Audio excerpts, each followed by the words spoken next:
大家好，歡迎嚟到我哋 ALC 嘅香港 YouTube 嘅頻道。今日有高興同大家見面，咁我以ALC 邀請我做一個嘉賓嘅身份，以一個美國移民律師嘅身份，同大家再講一下一啲移民嘅政策。咁我叫 Tony 啦。咁最熱門應該係呢幾日出嚟嘅就係個100萬金卡嗰個申請嘅程序啦。移民局咧就公布咗一個新嘅表格，就係 I-140G。咁 G 當然係應該係等於 Gold 咁解啦。咁 I-140係咩呢？就係一直以嚟呢，就係申請職業類移民嘅一個表格嚟嘅。咁就出咗個叫做 I-140G 嘅表格。咁呢個140G 嘅表格呢，就係特別為呢個100萬捐款俾美國政府嘅一個金卡嘅一個表格。咁呢個表格裏邊呢，我哋即時咁我就即刻睇一睇佢個表格嘅內容啦，同原本嘅140有乜嘢分別？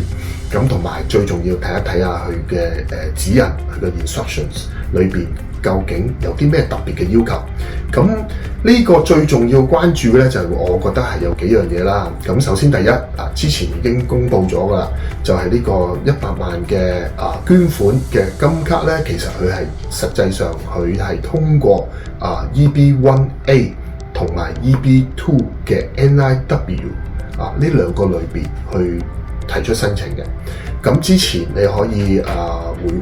溫顧翻我之前講過關於呢一個100萬金卡嗰條片係點樣去解釋嗰個 EB1A 同埋 EB2 NIW。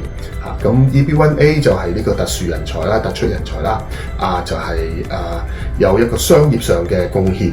咁就係你捐100萬，就等於對一個美國政府嘅商業上嘅貢獻啦。咁 NIW 亦都係對一個美國政府嘅貢獻，就係一個國家利益嘅豁免嘅申請。咁喺呢度咧就已經寫得好清楚啦，就係呢兩個類別。咁喺呢個兩個類別裏邊咧，最重要關注幾個點嘅。首先第一就係需唔需要排期？咁呢個咧就好重要，因為咧裏邊個I-140G 嗰個指引裏邊寫得好清楚，係需要按照國務院公布嘅簽證嘅時間表去等待呢個簽證嘅。咁即係話係需要排期嘅。咁你需要排期嘅情況下咧，就係要睇翻140即係睇翻 EB1A 同呢個NIW 而家排期嗰個情況。尤其是中國大陸出身啦，或者印度出身嘅申請人咧，基本上到而家都係需要排期嘅。咁即係話呢個100萬金卡並唔係話預先之前有人預測係唔需要排期。咁呢個係好重要，因為如果你話唔需要排期，咁啊影響咗原先已經等待緊嘅申請人就唔係通過呢個100萬捐款去申請嗰類嘅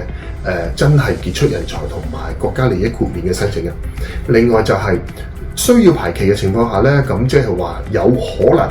呢個申請咧就會相對嚟講咧就會冇咁吸引啦，因為需要排期即係話你唔可以即時嚟到美國，同埋你如果有排期有未嗰個我哋個排期表A 表或者 B 表仲未開放嘅情況下咧，咁就好大情況咧就係個投資人即係個申請人咧就並唔可以進行一個我哋叫做485嘅雙遞交，咁佢可以留喺美國攞到一個工卡合法工作同埋一個回美嘅旅行證，可以叫做 Advance Parole， 咁佢就可以離開美國去 travel。咁呢個咧就會變咗呢一個金卡相對嚟講打咗個折頭啊，咁就冇咁吸引力咯。第二就係呢個100萬或者由公司提出幫一個人去申請咧，就係200萬嘅資金來源係點樣呢？過去咧有人就話唔需要資金來源，咁但係我一直都認為咧係需要嘅，因為你唔需要資金來源，咁即係變相咗咧就係你鼓勵一啲唔乾淨嘅資金就進入嚟美國，咁呢個肯定係喺法例上或者喺成個移民或者成個美國政府嗰個關於打擊洗黑錢嗰個方針咧係背道而馳嘅。咁所以我覺得呢一個係啱，但喺個表格裏邊好得意。咁資金來源，咁我哋當然會同呢個投資移民嘅526E 或者526嗰個表格嘅 instruction 去做一個比較啦。咁而喺呢個 140G 嘅呢個表格裏邊咧，嗰個資金來源咧只係一句話嘅啫，就係話你需要提供呢個合法嘅資金來源，就冇解釋到點樣為之合法嘅資金來源，點樣好似526E 你要提供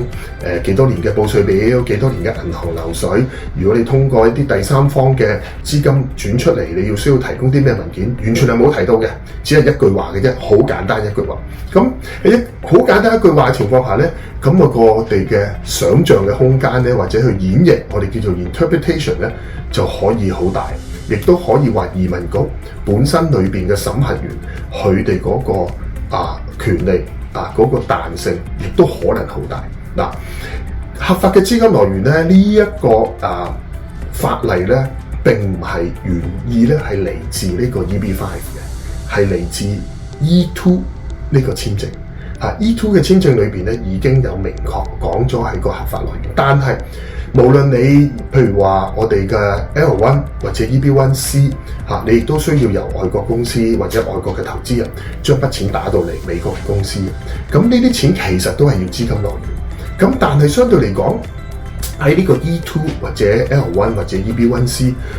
移民局對呢個資金來源嘅審核嘅要求咧係相對咧係會低啲，同埋冇咁嚴格嘅。嗱，例如用 E2 嚟一個例子啦，我只要證明呢啲錢係嚟自我嘅賬戶，我過去有呢個能力去賺到呢個錢就搞掂。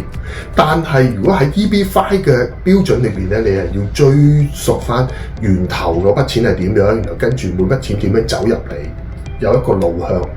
咁佢如果咁樣寫法又冇提供更詳細嘅資料咧，咁真係有可能喺審核嘅時候會相對比較寬鬆。咁但係當然啦，而家應該未有人提出申請啦，亦都唔知道個結果咁所以咧呢度我哋有一個保留，究竟呢個資金來源係咪同 EB5 一樣咁嚴格啦，定係相對嚟講好似 E2 咁相對冇咁嚴格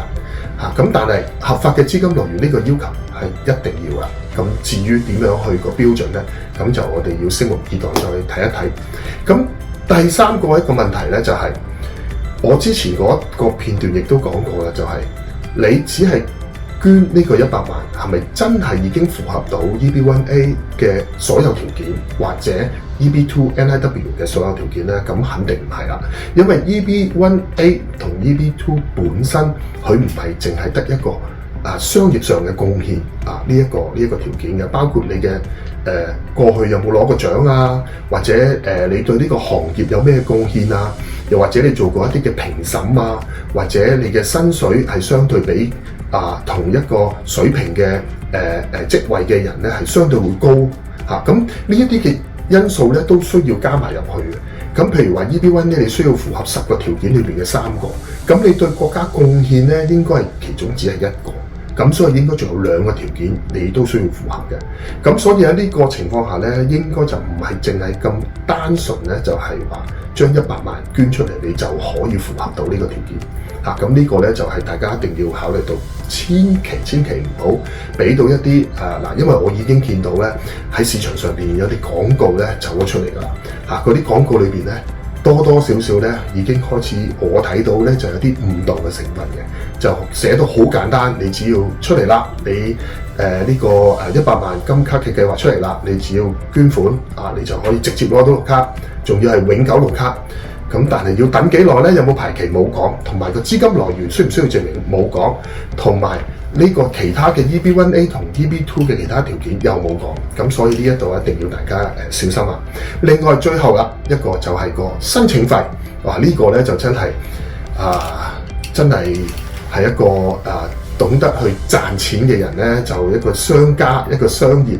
做生意嘅人咧就會諗到呢一樣嘢，就係呢個申請。你既然係捐錢，即係話我需要